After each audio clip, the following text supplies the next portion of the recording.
Hello everyone, hope you all are doing good. आज हम देखेंगे कि कैसे फिजिकल थेरेपी हाइपरटेंसिव पेशेंट्स के लिए यूज़फुल हो सकती है। बेसिकली हाइपरटेंशन एक ऐसी कंडीशन होती है जिसमें हमारी खून की नालियों पर खून का दबाव मामूल से ज़्यादा हो जाता है, ठीक है। और अगर ये ज़्यादा अरसे तक बरकरार रहता है तो इसको हम हाइपरटेंशन कहते हैं।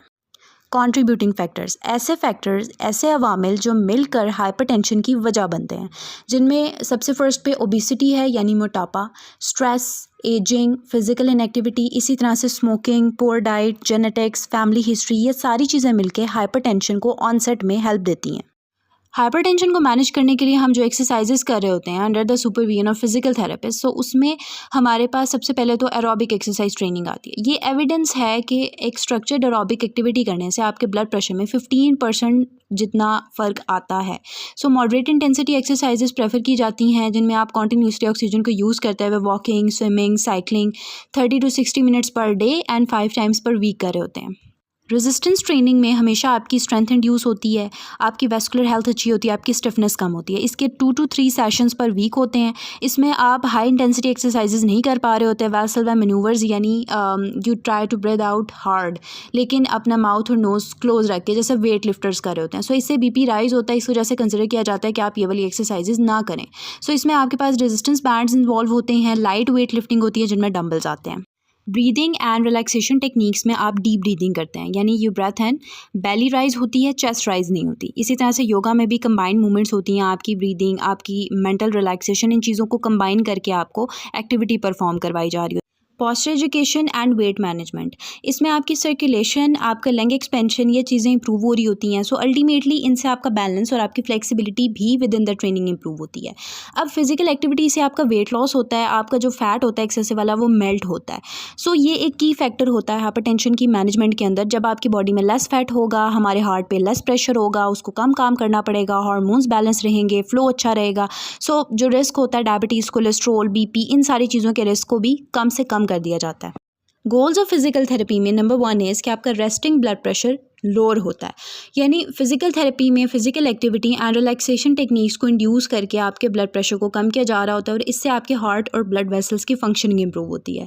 Number 2 is cardiovascular efficiency. So जब आपके हार्ट के साथ हम लोग यूजुअली एक्सरसाइज परफॉर्म कर रहे हैं, एक्सरसाइज से आपके हार्ट की स्ट्रेंथनिंग होगी, स्ट्रेंथनिंग से उसकी जो पंपिंग एबिलिटी है ना वो इन्हांस होती है, ठीक है। वो लेस एफर्ट के साथ अपना काम कर रहा होता है, ऑक्सीजन को अच्छे से डिलीवर कर पा रहा होता है।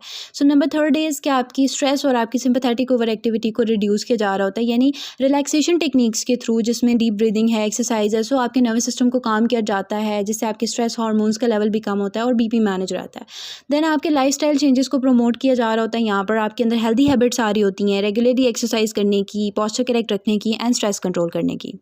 कॉन्ट्राइंडिकेशंस एंड कॉशंस, बेसिकली वो चीज़ें जो आपने नहीं करनी। अब आइसोमेट्रिक एक्सरसाइजेज को बिल्कुल भी यहाँ प्रमोट नहीं किया जाता, क्योंकि आइसोमेट्रिक एक्सरसाइजेज में आपका ब्लड प्रेशर सडनली रेज होता है, ठीक है। सो सेफ ऑप्शन क्या होता है आपके पास? लो टू मॉडरेट इंटेंसिटी एक्सरसाइजेज, वो भी आप वार्म अप और कूल डाउन के साथ करते हैं, प्रॉपर ब्रीदिंग टेक्निक्स के साथ कर रहे होते हैं। नेक्स्ट इज़ आपके पास आपका बीपी मोनीटर होना बहुत ज़रूरी है, यानी आप पहले, ड्यूरिंग एंड आफ्टर आप अपने बीपी को इंश्योर करते हैं कि वो ठीक है, you are in a safe range और not. Next is the red flags, यानी वार्निंग साइंस। अगर आपका बीपी रेस्टिंग फेज में 180/110 है, ठीक है, तो आपको एक्सरसाइज को पोस्टपोन करना है। इसी तरह से अगर चेस्ट पेन है, डिजीनेस है, शॉर्टनेस ऑफ ब्रेथ है, तो भी आप एक्सरसाइज को पोस्टपोन करेंगे तब तक जब तक आपका बीपी कंट्रोल नहीं हो जाता। Now I will conclude this topic by saying कि अगर आप एक हाइपरटेंसिव पेशेंट हैं तो ज़रूरी नहीं कि आप सुबह दोपहर शाम दवाइयाँ खा के ही अपने ब्लड प्रेशर को रेगुलेट करें, okay. So there is another way, that is the physical therapy, the exercises, जिसके थ्रू आप अपने लाइफस्टाइल को मॉडिफाई करते हैं, ठीक है। आप ये चीज़ महसूस करेंगे कि अगर आप एक्सरसाइज करते हैं तो आप अपने आप को लाइट फील कर रहे होते हैं, ठीक है। आपका जो मूड होता है वो स्टेबलाइज होता है, आपका जो स्ट्रेस है वो मैनेज हो रहा होता है, लाइफस्टाइल चेंजेस आ रही होती हैं आपके अंदर। आप रेगुलरली एक्सरसाइज कर रहे हैं, इससे आपका पॉस्चर अच्छा रहता है, आपका स्ट्रेस कंट्रोल रहता है। सो डिफरेंट फैक्टर्स हैं जो इसमें कंट्रीब्यूट करके आपको एक हेल्दी लाइफस्टाइल दे रहे होते हैं। आई होप आज की वीडियो आप सबके लिए बहुत बेनिफिशियल रही होगी। आपके लिए एक न्यू अवेयरनेस थी कि कैसे फिजिकल थेरेपी का हाइपरटेंशन में भी रोल होता है। सो अगर आपको वीडियो अच्छी लगी हो, do like, subscribe and share. Thank you.